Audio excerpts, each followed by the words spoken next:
حياكم الله. اليوم موجودين داخل محافظة كربلاء حول مشكلة البنزين وتوفره داخل هذه المحافظة. البعض يقول انه هذه أزمة موجودة داخل محافظة كربلاء، والبعض الآخر يقول انه بسبب الحاجة المتزايدة للمواطنين داخل محافظة كربلاء أو بسبب الوافدين لهذه المحافظة صارت أكو لربما زيادة زخم على هذه المحطات داخل محافظة كربلاء. كربلاء تحتوي على 27 محطة لتعبئة الوقود. كل هذه المحطات اليوم متوفر بها البنزين، ولكن لربما هذه الزخم أو هذا الزخم الموجود أصبح هناك ما يشاع تسميته بالأزمة، ولكن لحد هذه اللحظة لا توجد أي أزمة للبنزين داخل محافظة كربلاء. خلينا نشوف شنو مشاكل المواطنين اليوم موجودين هنا بهذا المكان. السلام عليكم، شلونكم اخوان؟ هذا الموضوع صار له كم يوم موضوع البنزين؟ والله استاذ تقريبا صار له اسبوع، تقريبا اسبوع، اي اقل اسبوع تقريبا اسبوع. اللي خلاكم تقولون عليه ازمه هو البنزين موجود هنا مثلا، انت وصلت للمحطه وقالت لك روح بعد ما عندي بنزين، لو بقيت انتظرت واستلمت؟ لا ماكو، هو بنزين يقول بالمحطه بنزين ماكو. هسه مثلا هذه المحطه هسه موجوده ويقول لك انه اكو فيها بنزين. هو ازمه هسه، ازمه ماكو. هو تقول له هسه يقول ماكو بنزين وصار لها اسبوع، مو تقول يوم، صار لها تقريبا اسبوع. هاي ازمه. زين انتم هذه يوميا تجيبون دبات هنا حتى انا بالنسبه لي اليوم جيت. اليوم؟ ايه حاجي شنو تقول انت؟ هو استاذ يوميا على هالوضع هذا، يوميا الوضعيه هذه، وما حد يعرف الازمه شنو اساسا منين وشنو الازمه. هاي ازمه حتى تفاجات العالم بها، يعني ازمه صارت مفاجاه ما حد كان متوقعها ولا انذار مسبق، يعني مفاجاه صارت الازمه. زين الازمه مال البنزين الله يوكلك مفاجاه ما حد كان متوقع يعني نهائيا. المحطات انت بكربلاء تعرف كم محطه؟ تقريبا 27 محطه. زين. بس المحطات مو كلها مجهزه بالبنزين، من تسد محطتين ثلاثه راح تاثر على الباقي، راح يصير زخم. هو هاي المشكله اللي قاعد تصير، محطات ما قاعد تستلم الحصه الكافيه مالها، فصارت الازمه. اكيد انا اذا ما حصل بالمحطه مال سيد جوده اجي هنا وين اروح؟ ثاني قبل شويه كنت يم اداره المحطه الموجودين سياراتهم هنا دا يجي يفول ب 10000 وب 5000 وب 7000. صحيح. هذا ذا يدل على شنو؟ انه السياره مالته بيها بنزين. بيها بنزين. بس هو دا يجي يفول على الشخط او الشخطين اللي دا ينزل. صحيح. زين هذا برايك ما يسوي ازمه؟ هو طبعا اكيد يسوي ازمه، بس اراده تنظيم، يعني القضيه اراده تنظيم. جاي قص من عندنا. تعال تفضل هنا. انا ترى شوف اعرف كنت اشتغل بالمحطات واعرف هاي وجماعه يعني شلون ما يفولون بصوره صحيحه؟ بصوره صحيحه، لا تقول له ب 5000 قص له يقص لك ب 4000. العامل يقص من عندك، والله العظيم شنو العامل؟ تمام انا وياك. معصوم العامل. بس لحظه، الوصل من تقص بنزين انت يعطوك وصل، الوصل بعداد البنزين، الوصل يخبطونه كل شيء، كل شيء يخبطونه. اسمح لي، وبالشاشه موجود همنا بها الرقم، يعني ما تقدر تطابقهن؟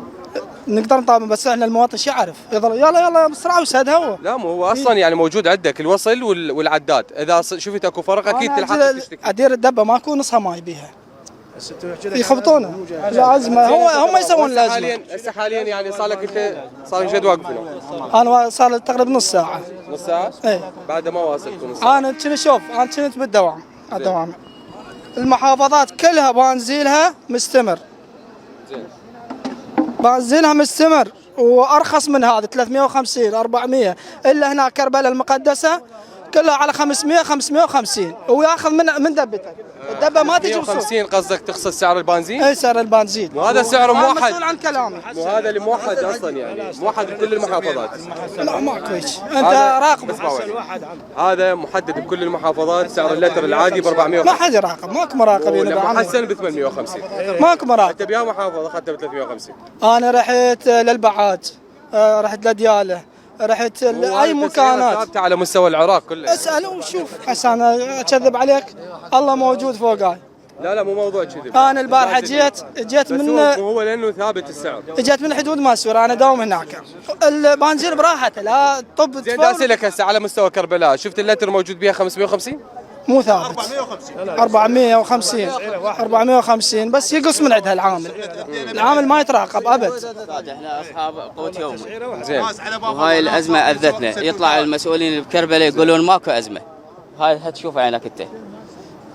احنا اصحاب قوت يوم، وين نروح؟ انا رجال عندي تيك توك، اطلع اشتغل اجيب لي علاقه للبيت، ما اشتغل منين اجيب لها العلاقه؟ مو بس انا، هاي الناس كلها، الرجال الكبير المريض ما يقدر يشتغل. زين هسه انت ممكن عرفت بهذا الموضوع، اريد تشرح لي شنو موضوع الازمه، يعني الازمه شلون قدرت تقول عليها ازمه؟ استاذ هي ماكو كل ازمه، البنزين متوفر لكن هسه احنا خلينا نسالها صحيح العاد. اي هي ازمه لو اكو زخم؟ زخم. المسؤولين صرحوا وقالوا الازمه بالبدايه كانت بالمحافظات، سمعوا اكو بنزين بكربلاء قاموا يدخلون هنا مركباتهم اكثر من 200 سياره تدخل كربلاء تفول وتطلع. يقول هذا ما ينعقل. لو يقولون لنا ازمه ويبينون لنا صدق اكو ازمه، لو يشوفون له حل. احنا اصحاب قوت يومي، الى ما نطلع نشتغل وين نروح؟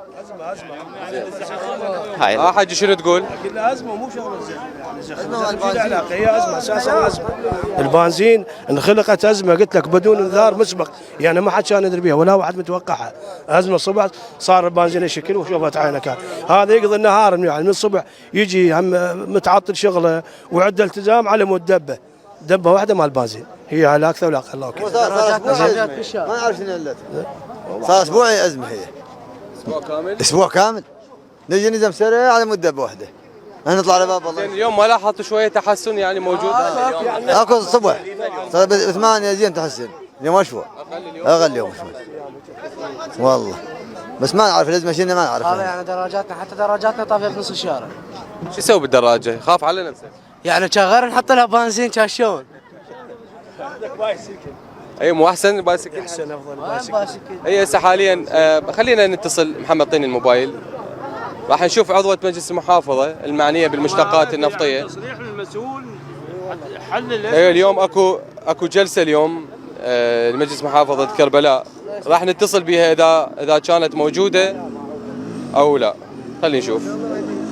وذاك الشيء خلي يقولون عن وجه روحنا. مو هيك تشوف؟ اي لاكو شيء خلي يقولون هسه كل شيء ما نعرف. السلام عليكم.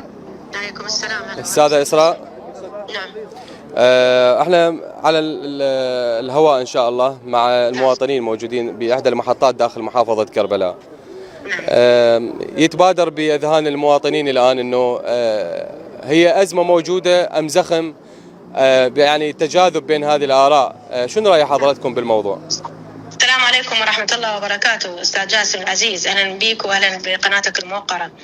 حقيقة أنا ذكرت خلال ذني الأيام اللي كان بيها أكو مشاكل بسبب البنزين، وتعرف حضراتك الإعلام والمواطنين، لكن هي بحقيقة الأمر هو ماكو أزمة في كربلاء، الأزمة في المحافظات الجنوبية، لأنه أكو مشكلة في أحد المصافي اللي ترفد المحافظات، أكو بيها يعني مشكلة بالصيانة. أيضا البنزين المستورد انقطع الفترة السابقة، لذلك صارت أكو أزمة بالمحافظات الجنوبية. فكربلاء المصفى يعمل بكل طاقته، لذلك صار مصفى يعني كربلاء مصفى كربلاء يشتغل بصورة تامة؟ لا بكل طاقته وما بأي مشكلة، لذلك أنه خلوا المحافظات البقية يعني المحافظات الجنوبية تجي تأخذ من كربلاء، لذلك صار أكو شوية يعني زخم وازدحام. عفوا هي تأخذ من كربلاء حصة من حصصها أم يعني لا حصتها واحد. احنا حصتنا 1,400,000 لتر كربلاء، واليوم اصلا زادت الى 1,500,000 لتر يعني زيدناها، وايضا البنزين المحسن زاد الى 360 مليون لتر، يعني صار اكو زياده. لكن المحافظات الباقيه ياخذون حصه واحد يعني، وحصتهم تختلف عن حصتنا. احنا ما تاثرنا بهذا الموضوع، لكن اللي صار اولا تعرف حضرتك احنا هذه الايام هي العطله الربيعيه وتوافد الزائرين والسياح على محافظة كربلاء، فأي سائح يجي هنا أنا أكيد راح يفول من محافظة كربلاء. اثنين، بعض المحافظات المحاذية إلى كربلاء تجي هنا تفول باعتبار أنه محافظاتهم بها قلة أو بها مشاكل بالبنزين. يعني أنا البارحة طلعت وقبل يوم ويومين طلعت على المحطات أسأل السائقين أنت منين؟ أكثر السائقين يقول لي أنا من الحلة أو من الديوانية. يجي هنا دا يفول، حتى دا يعملون يعني اكو بعضهم دا يعملون تاكسي في محافظة كربلاء لكن هم من محافظات اخرى. هذا الموضوع هو اللي شوية صار اكو زخم على المحطات. راح يسألون المواطنين يقول ليش اكو بعض المحطات اصلا مغلقة. سبب الاغلاق لسببين، اما خلصوا الحصة مالتهم حضرتك تعرف انه كل محطه خصوصا الاهليه عندهم يعني كميه معينه، اما سياره اللي هي 360 الف لتر خلصت الحصه مالتها بسبب هذا السحب الزايد عليها. هاي وحده. اثنين، من يروح يريد يعني يعبي من جديد اكيد لازم يلزم سره صحيح. لحد ما هنا صارت الازمه. اذا هذه وحده. نعم. الحاله الثانيه انه بعد يعني بعض المحطات بعد لسه ما جاي سراهم موجودين. يعني انا البارحه رحت بالمستودع الجديد، رحت لقيتهم موجود والوضع جدا طبيعي، واذا تمشي الامور بشكلها الممتاز، يعني ماكو اي مشكله. نعم. ماشي. اذا شكرا استاذه اسراء على هذه الايضاحات. شكرا جزيلا لحضرتك. شكرا جزيلا. يعني مثل ما لاحظنا انه لحد هذه اللحظه يعني عضوه مجلس المحافظه اشارت انه لا توجد ازمه لحد هذه اللحظه. هذه يعني سويعات، ما نقدر نقول عليها ايام، سويعات بسيطه وراح تنتهي موضوع ازمه البنزين داخل محافظه كربلاء. يعني حتى هذا الزخم اللي موجود خلفي هو زخم. هذه السويعات القليله قد تكون هي نهايه موضوع ازمه البنزين داخل محافظه كربلاء. ان شاء الله ما راح تكون ازمه. اود الاشاره بالذكر انه داخل محافظه كربلاء كانت 20 سياره توصل، الان 16 سياره توصل، 27 محطه مشتقات نفطيه يوزع على داخل محافظه كربلاء بالاغذيه والنواحي. انتهت هذه المشكله حاليا. لربما اللي موجودين خلفي سيارات اصبح سراهم بسيط، يعني لا يذكر، وان شاء الله راح تكون هذه الازمه بسيطه جدا. ممكن هو وعي المواطن ممكن يحل هذا الموضوع. البعض يجي يفول السياره مالته، هو عنده اذا لاحظت شخط او شخطين بس بالسياره لازم يروح يجي يفول. لربما في باله انه راح تصير ازمه تفيده هذا الشخط والشخطين، فهذه وغيره يسويها نفس سيارتين، فراح يصير عندنا زخم كبير بالمحطات. طبقت فولت براحتي. طبقت. كانت سيارتك مستحقه؟ اي مستحقه. فولت شيء طبيعي. الازمه ترى بس هاي هنا هوسه. احنا تاكدنا من الاخت المحترمه الى شيء طبيعي الحمد لله والشكر. سالوه كان اتصالنا بعضوه مجلس المحافظه. انا سمعتها الى هذا الشيء طبيعي الحمد لله والشكر. نقول على حضرتك سويعات منتهيه ان شاء الله. نحمد الله ونشكره. ان شاء الله. شكرا استاذنا الغالي. اذا مشاهدينا الكرام، طبعا نقلنا لكم هذه المشكله من محافظه كربلاء. ان شاء الله بالايام القادمه مثل ما وعدونا المسؤولين انه هذا الموضوع سينتهي بصوره تامه. التجهيز عاد من جديد وبوتيره متصاعده. اليوم حصه كربلاء اكثر من 1,500,000 لتر، وهذا شيء مفرح حتى هذه اللحظه، لانه التجهيز اللي يحتاجه او اللي تحتاجه محافظه كربلاء هي 1,400,000. صعدت وتيره التجهيز لمحافظه كربلاء لانهاء موضوع هذه الازمه.